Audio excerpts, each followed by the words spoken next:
challenge and extend confident readers. So as you have just heard, our the familiar American voice of the Zoom woman telling us that we're recording today's session. So we're obviously doing that so we can share it afterwards with those volunteers who haven't been able to be with us. And indeed, if you wanted to revisit any of the things that you hear this morning, you'll have an opportunity to do that. If you've attended some of our other training sessions we've been doing since December, you'll know that we put these in our knowledge base on the platform so that you can access them at any point after the session. So today's session is how to challenge and extend confident readers. My name's Emma Bell. I'm the Executive Director for Innovations for Learning. So delighted to have so many of you with us. I'm joined today by my colleague Becky from IFL, who will be popping up to help facilitate the questions at the various points where we're going to get your input during this morning. I also wanted to introduce our speaker today, whose name is Emma Spiers. So if you attended our sessions on phonics and our session on Monday about shy and reluctant readers, you'll be familiar with Emma. Emma has 20 years of experience as a teacher and a school leader. She's even been an Ofsted inspector. She's spent the last 10 years running a very successful consultancy where she's been training teachers in the pedagogy of phonics and early reading, and has her own website called The Learning Lady.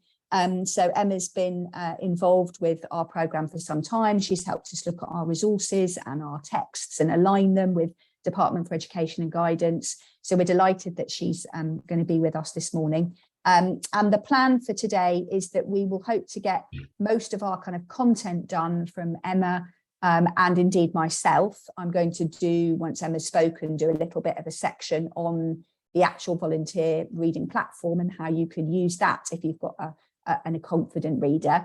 So some tips there. So we'll get most of that hopefully done by 9:30, 9:35, and then we'll have an opportunity at the end for questions. Obviously, if you end up having to leave us a little bit early because you've got another meeting, we totally understand.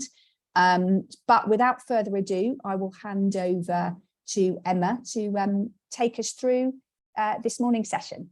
Thanks. Morning, everybody. I'm so glad to be here again. Today we're going to be talking about those capable and confident readers, and look at that little smiley face there on that first slide. When we're thinking about more confident readers or more capable readers, what we try and do in schools is think about how to extend them. And usually when we're thinking about those more confident readers, what you'll see as a volunteer, these children will fit into the category of children reading the green, the orange, the turquoise, or the purple band books, those kind of books with ease. So anybody who's below that green level might still be at that kind of learning to read stage. Once they get to that green and orange kind of stage with the books, then they're more likely to be a confident reader. So if you have been assigned some children and some books by the teachers that work with the children, you'll be able to see which kind of children that this is more likely to sort of, the kind of groups of children that this kind of work would be more likely to fall with. Because what's true is when children are learning to read, they're learning to do two things. They're learning to read the words on the page, which is a lot of what we've talked about in the previous two sessions, if you've joined in with those. So, phonics is all designed to be helping children to learn to read. The strategies that we talked about with the more reluctant readers the other day, again, that was all about thinking about teaching children to read. Once they are at that stage of being able to decipher the words on the page or the words in front of them on the screen, then we're wanting them to understand the words that they're reading better. That's not to say that when they're at those early stages that we're not working on the understanding too, but a huge part of the brain when you're learning to read is taken up with the actual act of learning to read. And that's where you get lots of children who can say the words on the screen, but they can't necessarily understand them so well. So once children get to this confident reading stage, then you can start to dig a bit deeper into their understanding of what they can actually understand about the reading, because they've got a bit more brain space. They're not having to say each of the separate sounds in each of the words. And if your teacher is assigned the green, orange, turquoise books, then actually there'll be a lot less of them learning to read. And it should feel a bit more like a learning conversation around the book.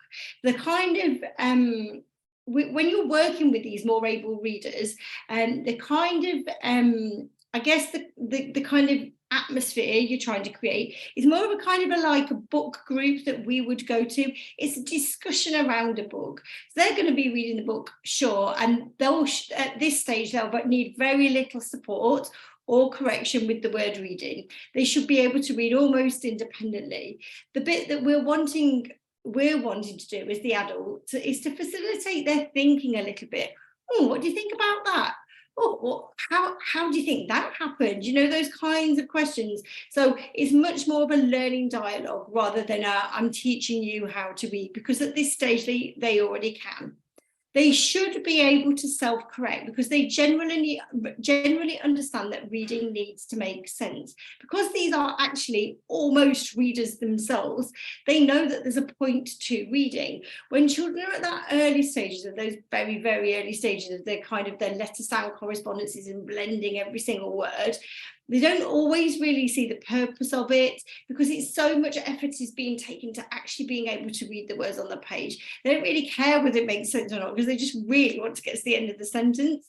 By the time they get to this stage, though, they're thinking about the meaning of what they're reading at the same time as reading it, in the way that you or I do. You know, when we're reading something, we're very rapidly, and we don't even think about what we're doing. You know, whether we're reading something on a screen, on our phones, if we're reading a book, if we're reading a magazine or a newspaper, we're processing that stuff. We don't even think about the actual reading part because we're actually coming at it with our ideas and our beliefs and all of those things.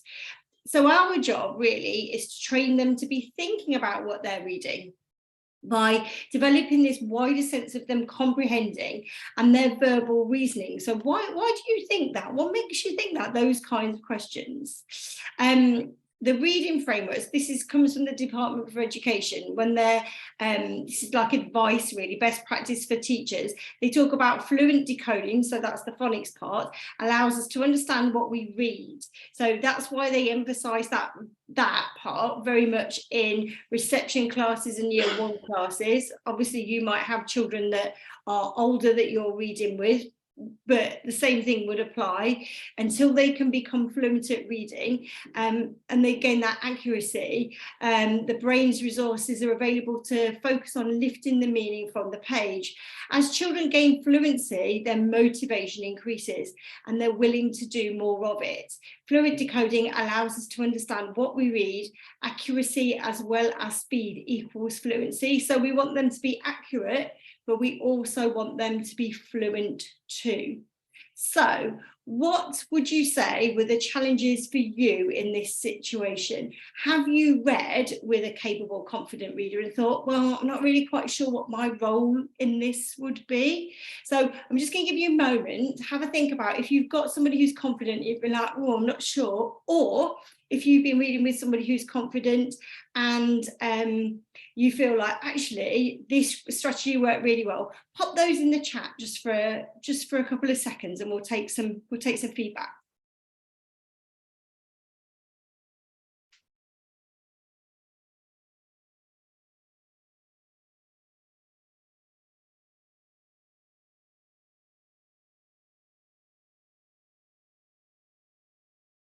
Let's have a little look.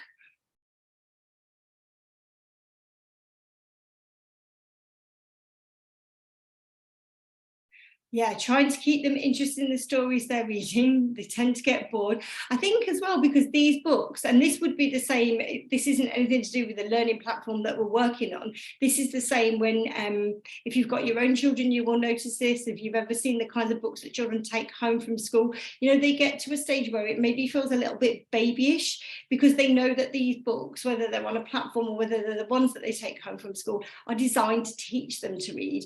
And they know that they kind of can read, and that's really at that point where I suppose you know, trying to have a conversation around it can sometimes help. Ask them to make up their own story with different words.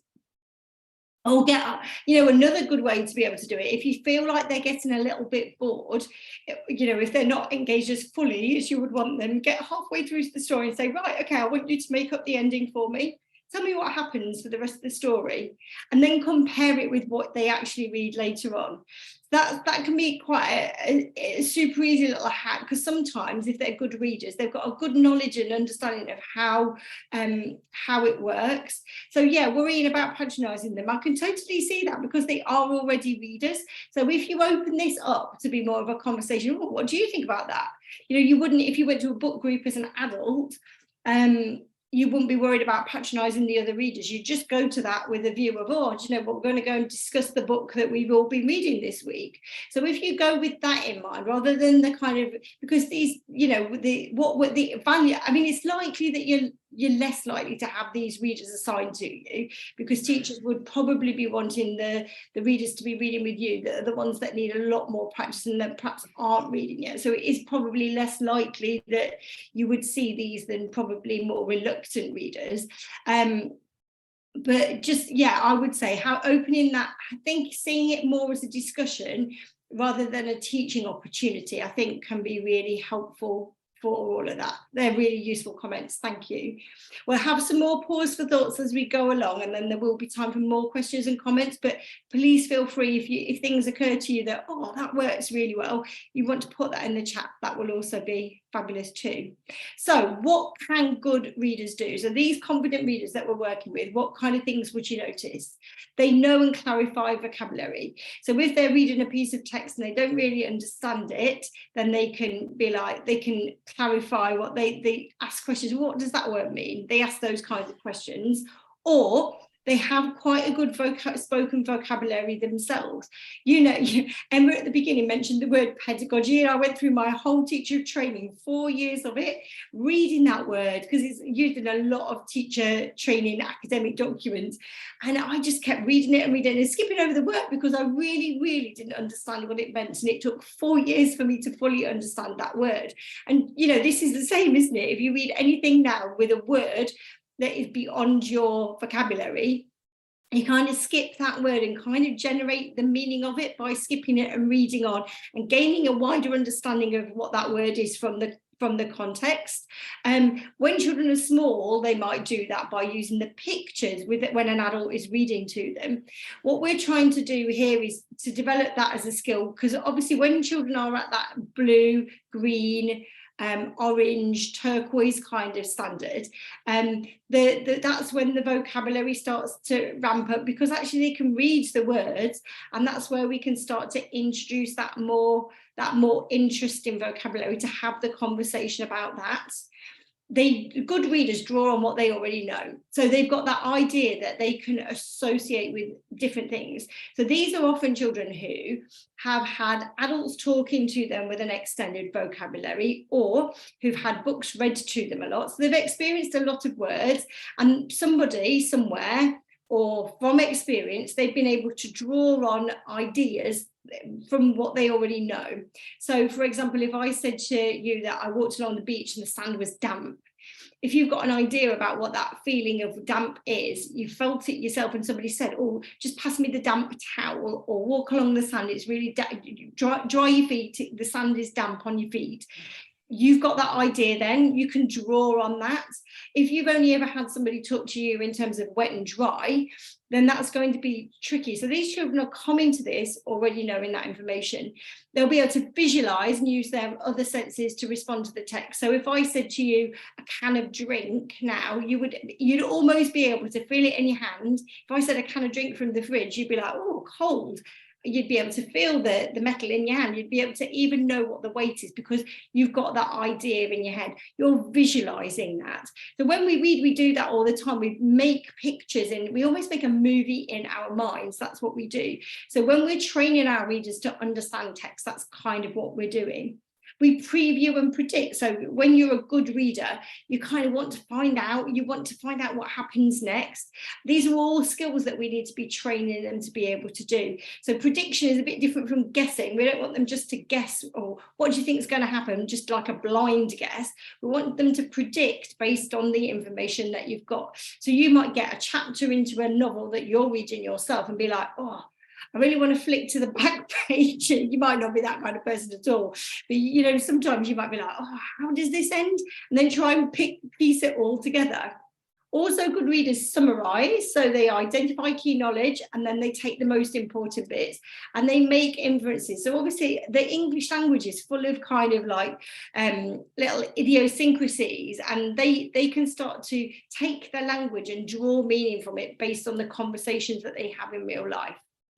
Something to understand fully is that comprehension isn't just about questioning, and I work a lot with trainee teachers, and this is a massive myth that we try to bust with them, in as much as, you know, comprehension, it isn't, I think we can tend to feel like when we've worked with children and they've got those little reading books and there's a set of questions for the adult to ask, is that we get trained into thinking that comprehension is about, can they answer the questions? And I think it kind of has come out a bit from, you know, the SATs, where there's lots and lots and lots of comprehension questions. But if I was to take you back to that idea of the book group, if you were to go as an adult to a book group as a reader, and then I just sat down with you and I was like, oh, what did you like about the book? What was your favourite page? What didn't you like? Why didn't you like that character? If I just asked you a load of questions and it wasn't a discussion, you'd be like, well, I'm not going to that book group again. It wasn't a discussion. You just wanted to interrogate me. So really what we need to remember is that this is about applying their understanding of their reading based on the world that they know, developing verbal reasoning to get a deeper understanding of what they read, introduce new words, and to model and explain those words. Questioning can be used as a prompt for deeper thought and a conversation, but it shouldn't really be the default. So this might be where you might be feeling beating yourself, oh, I think I asked too many questions. That is natural, and lots of people do. You know, we all do that. And, you know, I've been doing this for a long time, as Emma said before, and, you know, I have to really try and control myself. It can help children think through and make links with their own experiences. So, oh, have you ever been to a beach like that? It can be helpful in those situations. Or it can be like, what do you think about that character there? You know, those kinds of questions can be quite helpful. Effective questioning can help readers to investigate more and understand the story better. I think the kinds of questions that you would be best suited to be asking those more capable readers are things like, why do you think the character did that? Or why couldn't the reader do that? Verbal reasoning questions that open it out. You'd have to ask those questions and then pause for a minute, because you need to give them a little bit of thinking time. But remember, this isn't about very short, oh, what do you think he'll do next? Why do you think he'll do, you know, these need to be just more open questions in the way that, I wonder why the character did that on that page. I wonder what will happen if blah, blah, blah, blah, blah. Kind of opening those questions out can be really, really beneficial, because what we're trying to do is get these more capable readers to think more deeply. When you read, obviously you're going to do these things. I think this is probably standard for all of you. You're going to talk about the title. What does the title say? What does the illustration show? And how does this relate to that reader's own experience? So feel confident that you can open this up to be a big conversation. That's absolutely fine. Decide what you want the reader to do with this reading. So you've got two choices here before you start to read. Because remember, there's two skills here. There's predicting, so what do you think is going to happen, or summarising. And I would tend to pick one of these. Decide based on the reader that's in front of you or down the line. Think about, well, do I want them to talk to me about predicting what's going to happen at the end? Or do I want to leave it until the end and then talk to them to summarise what has happened? They're two different things, aren't they? If I'm making a prediction, I'm thinking about what's going to happen in the story. If I'm summarising and I'm taking all of the information that's happened in the story and summing it all up in my own mind. And I feel like they're two really crucial things that capable readers need to be able to do. But I would just decide before you read which you think would be a useful thing to work on. For prediction to work well, the reader should compare what they know from the title page to the last page of the book. And Emma and I had this conversation about how this is trickier on the platform. So you might feel like you want to start with the last page, just show them that before you even get to the point of reading anything, say, this is the last page in the book. So let's, rather than, often we'll start with the title page, but this is a way of just, with our more capable readers, we're trying to turn it a little bit on its head and give it like a different way of being able to look at things. And they might never have done that before, but predicting an ending is really useful because it's training them to verbally reason about what they might happen. If we start in with the title page, it's invariably either something, it's something that the publishers or the author has decided is important. We start with the end and then work backwards. It opens up a bit more of a conversation. You might feel like that's going to be trickier to manage on the platform. So when Emma comes in a minute, she'll be able to talk to us about what that would be like. But I think predicting or even thinking about what might happen next, we've just read a page, what might happen on the next page, right, let's turn it over and have a look. That's another way of being able to do this. We want them to be able to draw their own assumptions about what might happen in the story based on what they've already read. Ask lots of why questions. If they are, I think the car's going to crash, why? I think the bunny rabbit is going to find his mummy, why? Start to ask why couldn't this be the reason? Why couldn't this be the reason? They're really, really useful strategies for getting more capable learners to think. Summarising is also really useful. So you would do, unlike predicting where you might do that before you start reading, summarising is something that you would do at the end. So to summarise well, the reader's got to be able to outline the key events in the story, so in the right order. So they've got to have a kind of a series of headlines. So they've got to retain the information about what they've read. So you could say to them, right, okay, give me 3 things that you remember from that story in the right order, or tell me 5 things that you've learned from that non-fiction book, and which one do you think is the most important? They would be really, really useful. Can the reader do this without referring back to the story? So in the early stages of this, we would very much use the book to help us. But if we're working with more capable readers, really it's the same as me saying to you, oh, that book you read last week, can you let's tell me the key points from that book or that article or that blog post that you read. What are the headlines? Because we do that all the time. We read it, and if we've retained it, we can recall it. If we've done what I do often and read before bedtime and don't take that information in, and if Emma said to me the next day, what was that thing you were reading last night? I'd be like, I cannot remember. I read it, but I didn't take it in. And this is the kind of thing that we're trying to aim for the children to do, is to retain that information they've been reading in their heads. Some children might need you to model this first. So that kind of language, if first this happened, next that happened, then that happened, lastly or finally that happened, to model their thinking. So just a little pause for thought there. Has anybody got any comments or questions that are in the chat? Or Becky, is there anything that's been coming up that you feel like we should maybe chat about? Or has anybody got any top tips that you want to add? Actually, well, Emma, the other Emma has put a really good question in there. She's asking, should you warn the child in advance that you will get them to summarise at the end, or might that indeed throw? That'd be a really good point. So at the end, we're going to, I don't know, often if you're working with more capable children, it perhaps is less of an issue. But if you're working with somebody for the first time, maybe say to them, at the end of this, I'm going to ask you what 5 things happen in this story. I think that would be fair. And then do it again the following week and say, remember last week you told me the 5 things that happened in the story. This week I want you to do the same with a different book. Yeah, I think that would be really, really good practice. Anything else? Any more questions or comments? No? Okay, let's move on. So,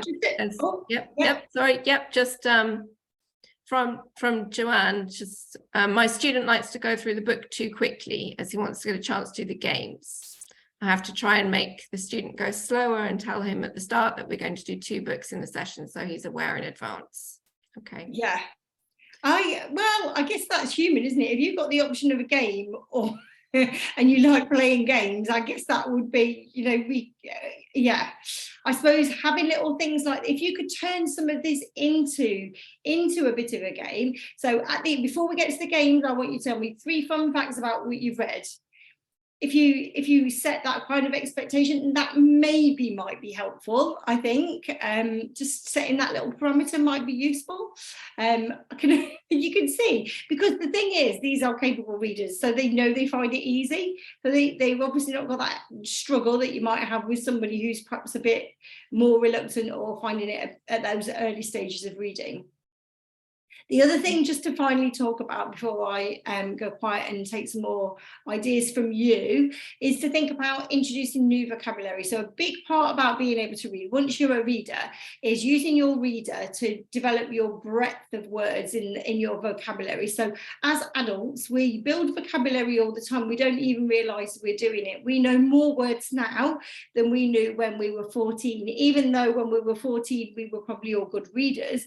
But we've moved on in the world since then, and as we've read things, as we've experienced things, our vocabularies have grown. So when we're working with children at these confident readers, really what we want to think about is, in the text that we've got with our readers, we need to be identifying words which might be on the reader's everyday language, including challenge words. So words which I would often call it, words that are influenced by words that, for example, if I said to the children, we're going to have some chips for our dinner, or chips for tea, or chips for lunch, they'd understand that. If I said, oh, for supper we're going to have, that's maybe not a word that all children would know. And that might be, as an example, that a word that you'd see in the context of a book, but might not be a word that children would hear every day. Those kinds of words, they might not feel very challenging to us. We've always got to bear in mind that this is about building a capacity of new words for them. I would think about introducing these before reading a page. So identify it's important for as a volunteer that you know where these words might be as far as you can, and think about, right, okay, how am I going to explain it, and what possible misconception might it be? So think about, well, might they know, how can I relate it? So if it was supper, I'd say, well, like how you have your dinner before you go to, in the evening, supper might be something that you would have later on, or to try and think about that. It doesn't need to be complex explanation, it needs to relate to something that they already know, because when we build new words in our brain, we build words by association, and it always pins onto a word that we already know. So if you can relate it to something that they already know, that's super, super helpful.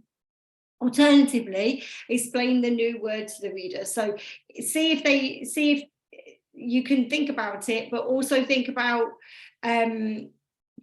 let them maybe have a go at explaining, and then you explain it yourself. I guess really what I mean by that is you've kind of got to judge your reader. You are all starting to get to know your readers, and if you feel like they might be a capable reader but a bit shy and not give you much, then maybe telling them what it is might be useful rather than asking them. Sometimes they want to chat away, so it might, in those situations, you might say, oh, what do you think supper means? They might come out with a load of stuff, and you might be like, well, you would think that, wouldn't you? But actually what it means is da, da, da. Remember, these green, orange, turquoise books, they're not going to be massively tricky. It's not going to be challenging vocabulary to us, but it might be new to them. So here's an example from that. Some of you will remember the 1970s book, Where the Wild Things Are. That night, Max made mischief of one kind or another.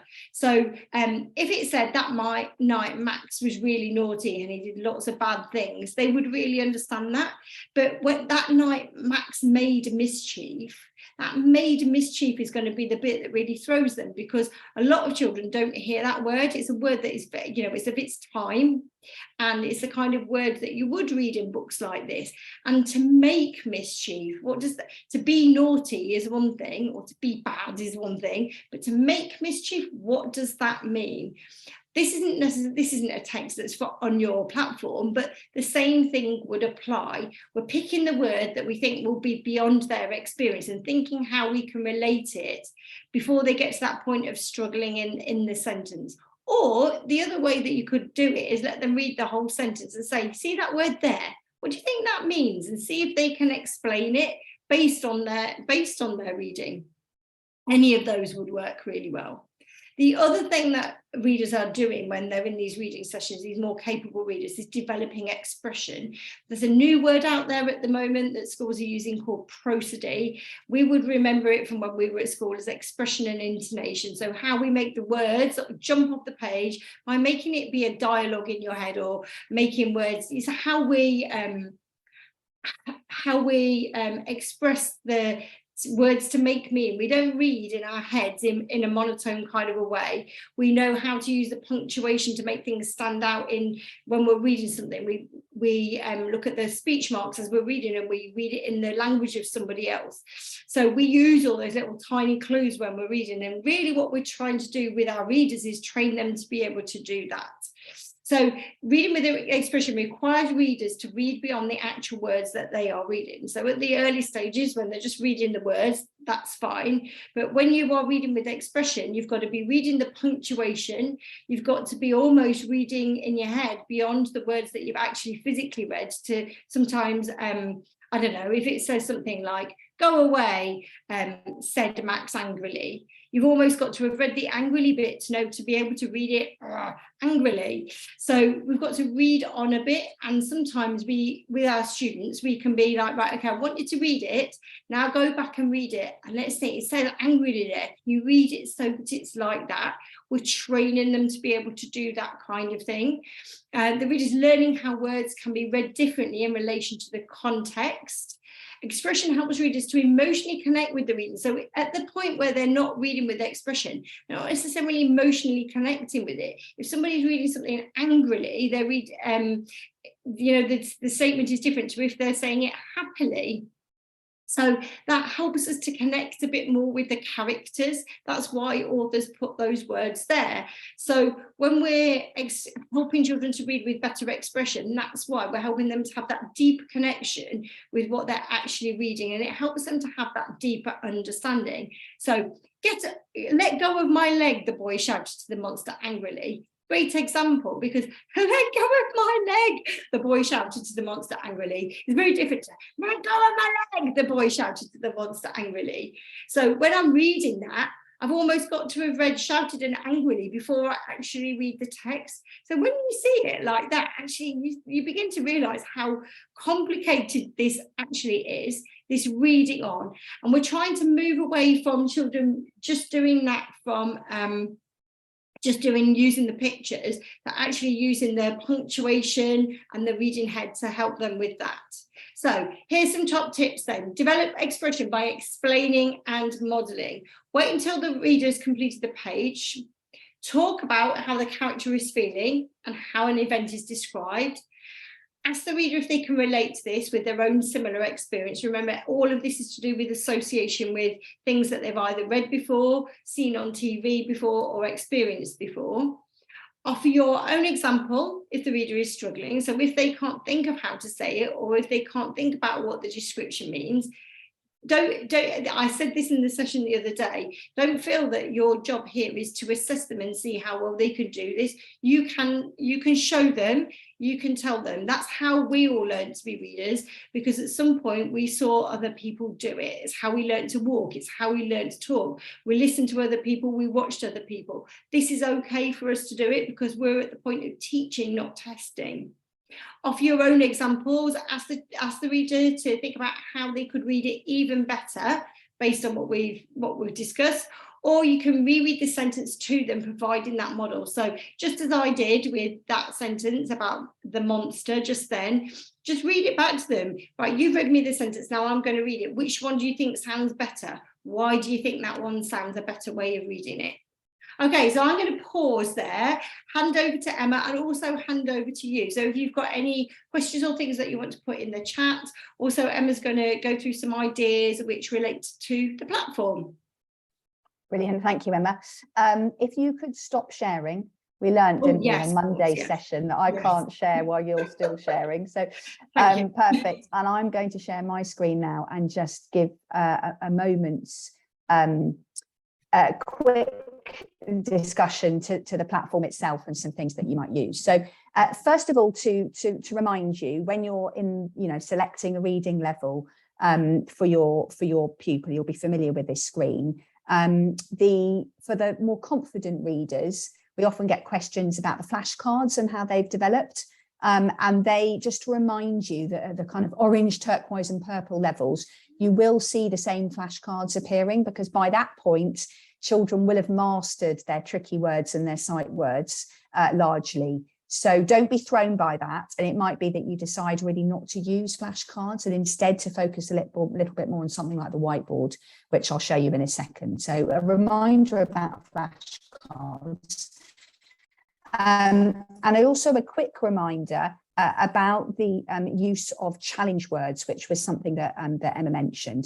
So I'm just going to quickly go into a practice tutoring session, which I think is a good place if you do want to look at texts in advance and you want to make sure that you are choosing a book where you know that what's going to happen, so you can think perhaps a little bit about those techniques of prediction and summarising, and just practice in your head how you might flick through the text to get to that last page. I loved Emma's idea of showing the last page and then asking them to work backwards. Remember that you can do that in a practice tutoring module because it gives you access to all of the stories in the library.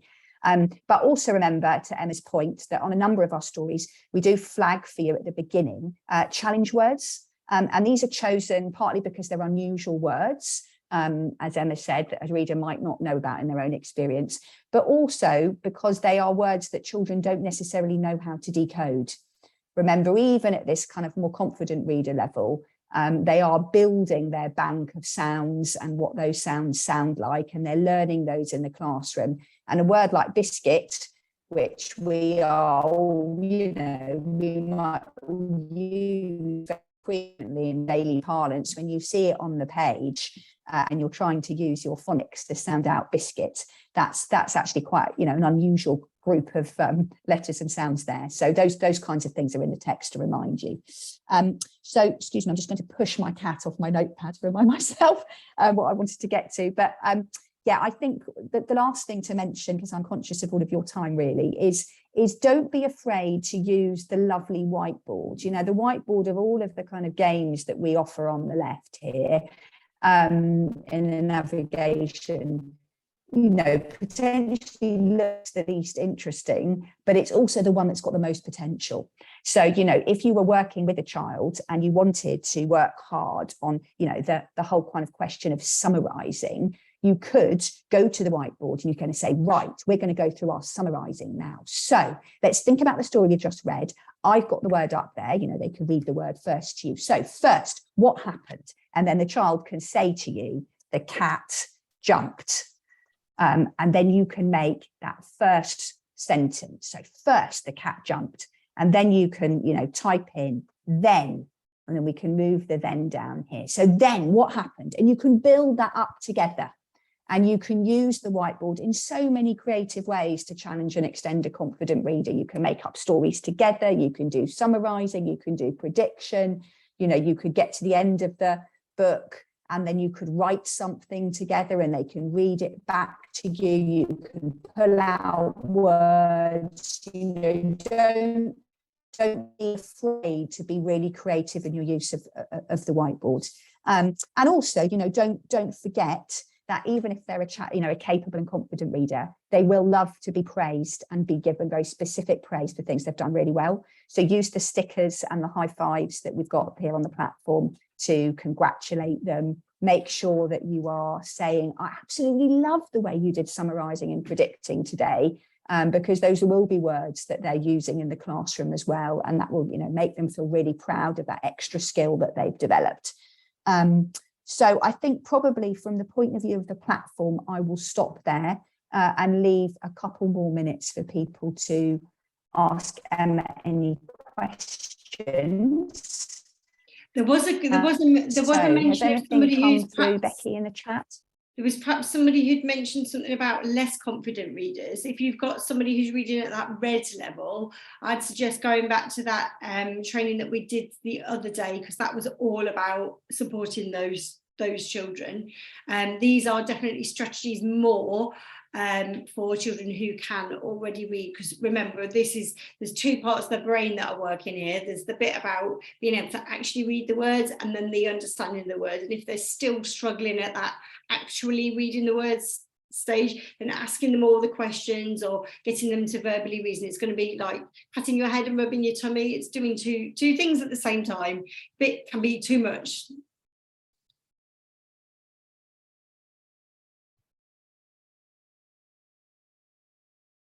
Yeah, I think that was the only question that I spotted that you've already picked up on. Thanks, Emma. And then we just got a last question here from Julie about getting any further keeping in touch sessions during the course of the year. So Emma, you want to? Yeah, it's a really nice idea, and we've actually had such positive feedback from these sessions. It's the first year. Those of you who've been with us for a while, you'll know this is the first year we've run these groups of sessions. And the feedback's been really positive. And I think one of the things that people have enjoyed is an opportunity to share their experiences as well, particularly on Monday in the